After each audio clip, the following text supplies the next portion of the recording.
Hey there, y'all. Welcome to another episode of True North Sports Talk Podcast. I am your host, Peter Barclay, as always. And we are here to get you ready for what might be the most important game of the Toronto Blue Jays season. Now, Game 6 goes tonight at 8 o'clock, and hopefully we'll get this out to you before then. And this is between the Toronto Blue Jays and the Seattle Mariners. Tonight they're trying to force a Game 7 tomorrow night. And if they lose, well, all of those thoughts that Blue Jays fans have been having for a while now of a World Series just kind of go out the window. And the last time the Blue Jays were in the playoffs, they lost to these same Mariners. And so we will see how this turns out. For the second series in a row, after 5 games, even though the last one only went 5 games, the Mariners have a 3-2 margin. So there's going to be a lot to talk about. There's going to be points where I ask a lot of questions, because even though I'm a Blue Jays fan, I really try to be as objective as possible. Now, there were some really puzzling decisions at the end of Game 5. Now, I'm not saying it would have turned out differently necessarily, because there's no way to ever know. But there's a lot of questions, and the answers we got from management that made those decisions, as mentioned on my short last night in a 3-minute drill, they are severely inadequate. To say, hey, I trust the guy, earlier in the season he was trustworthy. Well, for at minimum a month and a half, that guy has not been trustworthy. So to say that you can trust him in that moment is just lies. Now, he may not feel that way, he might think it's the truth, but it just isn't. And that left his team 1 loss away from elimination, coming home. Now, the Blue Jays have bounced back many times this year, and there's no reason to believe that they won't. This is the first Game 6 in an ALCS since 2016, and the last time this team won the World Series up here north of the border, we all know, was 1993, and that was 32 years ago. The Mariners have never been to a World Series, and so this would be the first in franchise history, and the game starts at 8:03 tonight at Skydome. Trey Yesavage gets the ball for Toronto against Logan Gilbert for Seattle. George Springer's status is going to be critical. He took a fastball off the knee in Game 5. And this is one of the most single important games, as we've mentioned, for Canadian baseball in years. And that, whether George Springer can play or not, we're going to have to look at that a bit later on, but that is one of the most important points to come out of today. One of the other ones is going to be how Trey Yesavage responds to his last outing. Not that he was bad, but it was a very difficult day for him. So, if you get a chance in the comments using hashtag True North Sports Talk Podcast, let us know what you think. Is this going to be the Blue Jays' year? Will they bounce back? Or is tonight just going to be a last gasp? So, as we mentioned, George Springer. Brian Wu threw a 95.6 mile an hour fastball that basically was a dead-on, dead-center hit to George Springer's right knee. This happened in the 7th inning, right before said implosion. Springer went down hard.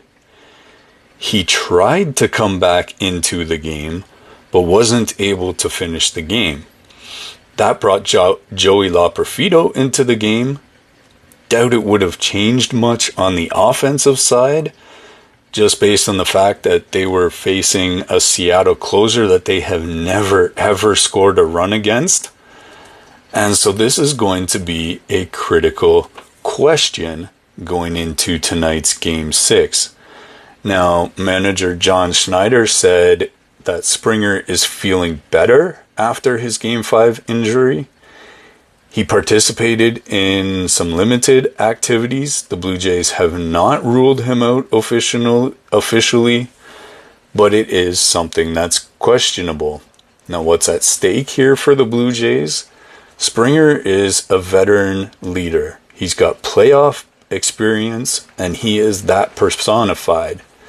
His bat's crucial in the top of that order. His presence in the dugout and the clubhouse matters psychologically. If he doesn't play, Toronto loses a key bat and an emotional anchor. But I guarantee you he'll be on the bench cheering his guys on and giving out bits of wisdom if he's not able to go. The Blue Jays would need to adjust their lineup. Hard to say, maybe a Nathan Lucas or an Ernie Clement would lead off for the Blue Jays. Secondary outfielders, well, they wouldn't necessarily get more playing time, but they would have to figure out who's going to DH. The emotional lift from having their leader available would be huge, especially if he does George Springer things.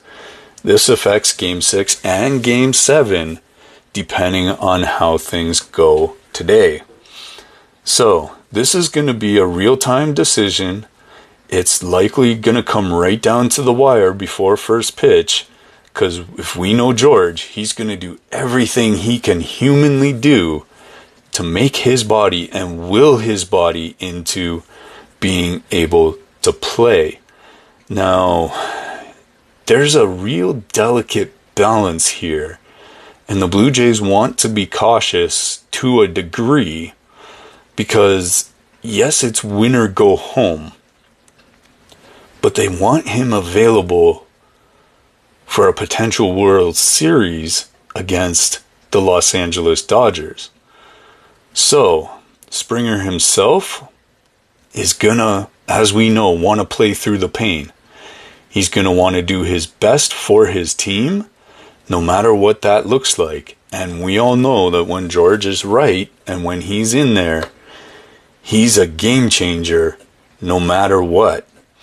John Schneider has shown that he makes some tough decisions. He makes real odd decisions sometimes. Keeping Bo Bichette off of the ALCS roster when he showed a potential inability to go, that's a hard decision to make for any manager. So what do you guys think? Again, use the hashtag True North Sports Talk Podcast. Do you think Springer's going to play tonight? Let us know. And again, this is something that a lot of people are looking for heading into Game 6 is George Springer's status. Can he play? Will he play? These are searches that are trending in regard to the player. Now tonight, we're looking at Trey Yesavage. He gets the ball for Game 6 for Toronto, and this for him is going to be a make-or-break moment potentially. He'll hopefully, God willing, have more, but he needs to get back to being lights out the way he was at the end of the season and in that Yankees series for the Jays to have a chance. In Game 2, it's not an elimination game, but he had one glaring mistake and settled down after that. So hopefully, and he does have to find a way to avoid that. He's had 3 games now to sit back and watch some of his veteran counterparts and how they approach this Seattle lineup, because most of the starters have done really well, as in Shane Bieber, Max Scherzer, even Gausman pitched really well before he was lifted in that game 5. Obviously, Varland did good coming in after him. It was just that head scratcher of a decision to bring in Brandon Little. Now, the game wasn't even over yet, and literally every single Blue Jays fan in that building and around this country, and the ones calling the game, were like, what is he doing? No one could understand it. All of the commentators, all of the analysts, every single one said this was a bad move. I know my reaction, seeing him warming up in the bullpen, was, oh no, not this guy. Because we knew what it was going to lead to. So, back to Trey Yesavage. Now, he pitched in some big games coming down the stretch. He pitched in big games in the division series. And he just seems to keep landing in it. And people haven't necessarily been talking about this, but they should be. And he should have kept on it, even for his own psychological thought process, was Trey Yesavage is built for this. So he has to go out there and back that up. Now again, he only made one mistake in game 2. And that was a 3-run homer. The rest of those runs, even though 2 more were charged to him, he didn't give up the home run that brought them in. So here's the thing. One mistake. He's got to avoid those mistakes and he'll be fine.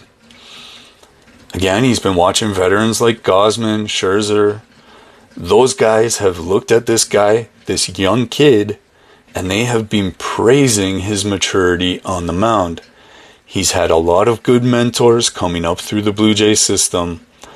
And so he has a lot to lean on. There's going to be a lot of advice coming his way.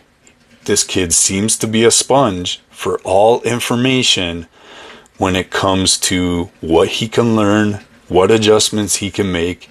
He's got a real good game caller behind the plate. The only real knock on Alejandro Kirk's game is how fast he runs.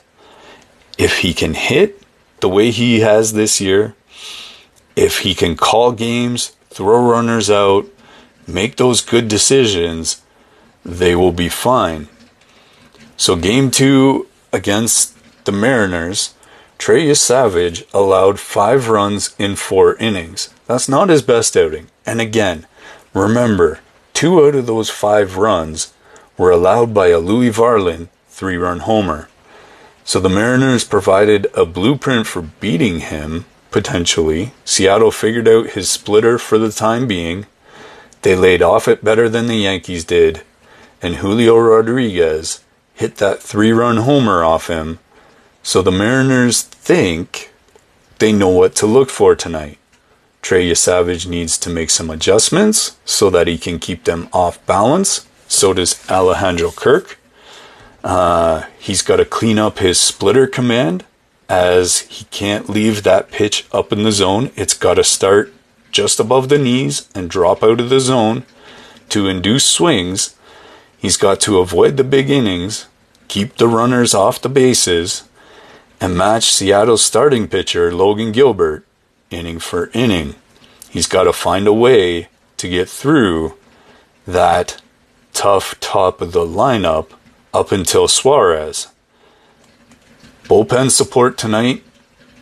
I think if for any reason Trey looks like he's off a little bit, Chris Bassett needs to come in. Scherzer, if he's willing. They got to have Jeff Hoffman ready to go. Eric Lauer needs to be available. And John Schneider said everyone will be available. So a full fresh bullpen after a day off is going to be 100% necessary. Now on the other side of that, just before we get to some mental factors here that could be going along with Trey Yesavage, is one of the other things with that bullpen support is that John Schneider has to get out of his own way. Now, I don't know if he's the one actually making these decisions or if it's his analytics team. Now, if the analytics team called for Brandon Little to be brought into that game, John Schneider needs to grow a set and tell his analytics team that he's going to do what he thinks is right and what he sees throughout the game and bring in the guys he knows he needs to, because in that spot, there is absolutely zero reason why Jeff Hoffman didn't come in with a clean inning instead of Brandon Little and shut that team down. That's what you pay Jeff Hoffman to do. So the question is always, what was he thinking, or who made him make that decision? And if someone else influenced that decision, John Schneider needs to grow a set and tell them to get lost when they suggest crazy things like that. This smacks of the Yusei Kikuchi, bringing him in when Jose Barrios was on fire the last time they played the Seattle Mariners. So if this is a pattern for John Schneider, they need a new coach. So Yesavage has shown that, just jumping back into this, that he doesn't necessarily get rattled by the big moment. Yes, he had that 3-run home run, but he settled down quite a lot after that. Again, he only had 2 runs that were allowed in by someone else, even though they were charged to him. And so his maturity has been a word that is repeated constantly about this young man. Can a rookie handle an elimination game? The Blue Jays are betting he can, and Toronto's veterans are supporting him. You don't see many guys like a Trey Yesavage at this point in the season, and for him to help get them here, I'm betting he can too. People are looking at, can a rookie pitcher win an elimination game? Answer to that, why not? And they're looking at whether Yesavage is going to be pitching as well. So down 2-1 heading into the 8th inning. We're just going to look at the game the other night. Cal Raleigh tied it with a go-ahead homer off of Brandon Little. Brandon Little couldn't find the strike zone, got guys on base. Dominguez led a guy on base and gave up a grand slam to Eugenio Suarez, and the final ended up being 6-2. This was the most dramatic postseason moment since that Yusei Kikuchi debacle, and that gave the Mariners all the confidence in the world that they would need to draw closer to a World Series. They're 1 win away from their first ever appearance in the World Series. That comeback the other night, well, saying it proves they can win in any situation, I don't know about that. It was served up on a silver platter to them by John Schneider and company. They have shown resilience all season long, and they can get it done when it's served up for them like that. Logan Gilbert, their starter for tonight, he's been solid, but not necessarily spectacular in the postseason. But that's all they really need from a Logan Gilbert. The Mariners are confident in their rotation depth, and if they can get to their closer, they have all the confidence in the world that a team that's never scored off of him will get shut down. He gets to pitch in front of a hostile Skydome crowd, and that's definitely gonna be a factor. Seattle's home cooking. Well, the Mariners are 4-0 at Skydome in postseason history, and that goes back to that wild card in 2022 that I've been mentioning all the way along with that Yusei Kikuchi Barrios moment. They do not fear Toronto's home environment. They've proven they can win at Skydome, and this might actually give them a boost of confidence going into tonight's Game 6. So, what's their approach going to be? Well, they're looking to shut down the big bats of Toronto. Seattle's pitching has been key all season. They don't need to match Toronto's offensive firepower. Just be solid. Keep runners off of the base, avoid big innings, and let the offense do enough. And so far, it's worked. Why change that now if you're the Seattle Mariners? People are looking at Mariners 1 win away from the World Series, Logan Gilbert for Game 6, and these are the searches that people are looking at. So, some key factors here, some guys who are big throughout the postseason. Vladimir Guerrero Jr. is still on fire. He's hitting at an elite level, and he's doing it when it matters the most. The Mariners know he's the most dangerous hitter in the series. I think they intentionally walked him about 3 times in Game 5. So he's got to take those walks, pass the baton, and the next guys behind him have to pick it up and get him around to score some runs. So, 1 intentional walk came with no outs and a runner on second. And that's the first time since 2016 someone was intentionally walked twice in a game with no outs. This shows the respect and fear that Seattle has for him. He's a big game player. He settled things down in Game 1 of the New York series. And it's a gamble that Seattle's willing to take. They dodged the power. They're not going to let him beat them, but they load the bases for other hitters, and this is a calculated risk the Mariners are taking, and so far it's worked, but will it be sustainable? Now, one of the other bones that I have to pick with the Toronto Blue Jays from Game 5 is how do you have the bases loaded multiple times and not score? That is unacceptable in October baseball. I saw bunters swinging for the fences with the bases loaded and nobody out. I saw guys who just couldn't get the job done. Some brain farts on the base pass from Addison Barger, some inexperience, even though his more experienced player was telling him, go, go, go. He didn't make the move the way he should have.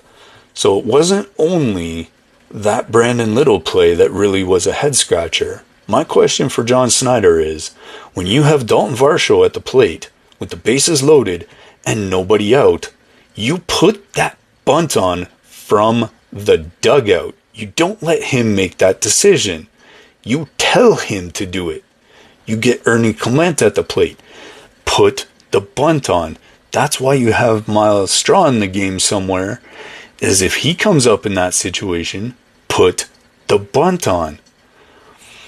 So, when they pitch around Vladimir Guerrero Jr., everyone knows he can break the game open, but if they're going to intentionally walk him and load the bases and there's nobody out, you damn well better score some runs. Because at this time of year, you can't go 3 outs and not score with the bases loaded. That's just not okay in October baseball. So if he gets walked, the Blue Jays need other bats to step up, bunt, get some hits, and make sure that these runs are getting scored. You can't win without it. Heck, even Alejandro Kirk, I know he's got some pop in that bat, but make him bunt. If he hits a ground ball, it's an out anyway, so what's the difference if it's a bunt or not? Get those runs home. You can't put all the pressure on Vladdy. Other guys have to step up the way they have all season long. Even if it's a Nathan Lucas, you need those guys to step up. So his at-bats, they're going to be key moments in this Game 6. So, people are looking at Guerrero Jr. intentional walks. Will the Mariners pitch to Guerrero? Because that's going to be a key thing heading into this game. With 5 home runs this postseason. Or are we talking about Cal Raleigh now? We must be. 4 home runs for Cal Raleigh. And so he's got a couple more to make some Mariners history. But Cal Raleigh's had an amazing postseason so far. He's had consistency, 2 doubles, 6 singles, 7 walks. He's been intentionally walked, and so his at-bats mean he's having an epic October. The Mariners know he's their most consistent offensive force. He hit the tying home run in Game 5, and so that's the thing. The go-ahead homer hit by Suarez was only possible because Cal Raleigh hit the tying home run. Raleigh hits better at Skydome than almost anywhere else. So this is his comfort zone. And he's going to be a key factor for the Mariners in Game 6. The Blue Jays will likely focus their defensive attention on him. You're probably going to see some intentional walks. The Jays will be wise to utilize that. And people are looking at Cal Raleigh's October stats and the Mariners catcher's hot streak. So, here's the thing about Cal Raleigh. You can't let him beat you the same way you can't let Vladimir Guerrero Jr. beat you. He likes hitting in this stadium, and you have to find a way to keep him from doing that kind of damage. There's a lot of guys on this Seattle team that can hurt you, and that has to be minimized somehow, some way. For the Blue Jays, Game 6 is do or die. Must win is an understatement. People understand the stakes here, especially Canadians, and their interest is at a maximum. And so this is going to be about keeping the hope for Game 7 and the World Series alive. Springer's Game 6 status and injury questions are going to dominate what people are looking at, but it's going to dominate the talking points about this team. And their lineup is going to be critical for whether the Jays can move towards the World Series. The Mariners are one win away.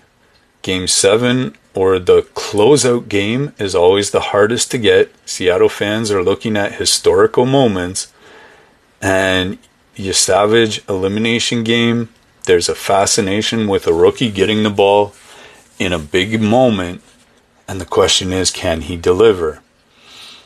Guerrero Jr., Game 6, and he's the marquee player, as it should be, that everyone's watching. People with fantasy leagues, betting sites, they're all focused on Vladimir Guerrero Jr. Skydome's playoff atmosphere, the Blue Jays have to do something to keep that crowd engaged, and it's going to be a constant discussion. And will they be the 12th man advantage or a distraction for Toronto?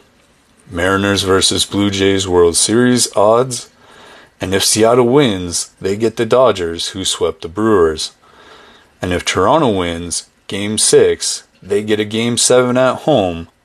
And betting implications for those who are of a mind are huge.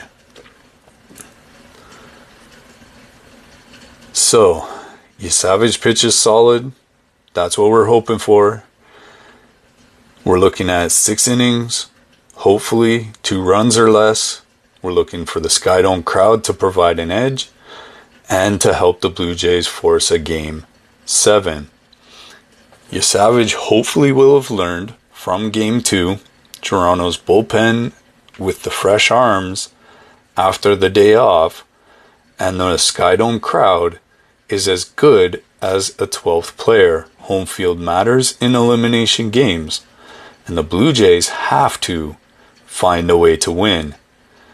So, if the Blue Jays win, Game 7, Monday night, 8 o'clock, same channel, same time, and it's a winner-take-all to see who plays the Dodgers.